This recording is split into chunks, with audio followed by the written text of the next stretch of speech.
ക്യാൻസറിന് കാരണമാകുന്നതായി കണ്ടെത്തിയതോടെ സൗദിയിൽ ആസ്പെറ്റോസിന്റെ ഉപയോഗം പൂർണ്ണമായും ഇല്ലാതാക്കാൻ നടപടി തുടങ്ങി. പുതിയ ഉൽപാദന നിരോധനത്തിന് പുറമെ നിലവിലുള്ളവ സംസ്കരിക്കാനും പദ്ധതിയുണ്ട്. ഇതിനായി സൗദി മന്ത്രിസഭയ്ക്ക് കീഴിൽ പ്രത്യേക സമിതി രൂപീകരിച്ചു.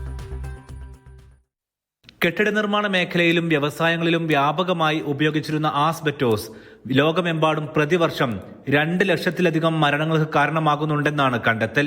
ലോകാരോഗ്യ സംഘടനയുടെ പഠനങ്ങളും ഇക്കാര്യം ശരിവെക്കുന്നു.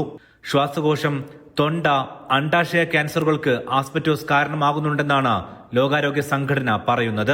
ഇതിൽ തന്നെ ജോലിസ്ഥലങ്ങളിൽ ഉണ്ടാകുന്ന ക്യാൻസർ മരണങ്ങളിൽ 70% ആസ്ബെറ്റോസ് വഴിയാണ്.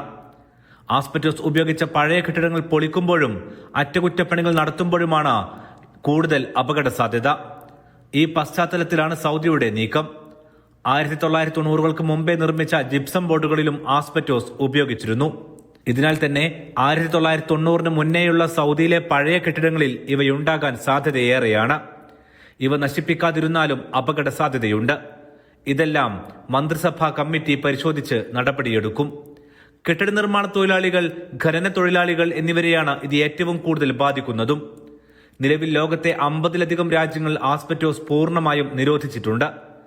ആസ്ബെറ്റോസിന് പകരം ബദൽ പദാർത്ഥങ്ങൾ നിർമ്മാണ മേഖലയിൽ ഉപയോഗിക്കാനാണ് ലോകാരോഗ്യ സംഘടനയുടെ നിർദ്ദേശം. പഴയ കെട്ടിടങ്ങളിൽ നിലവിലുള്ള ആസ്ബെറ്റോസ് നീക്കം ചെയ്യുന്നതാണ് ഇനി നേരിടാനുള്ള പ്രധാന വെല്ലുവിളിയെന്നും വിദഗ്ധർ ചൂണ്ടിക്കാട്ടുന്നു. Aftab Rahman, media 1, Riyadh.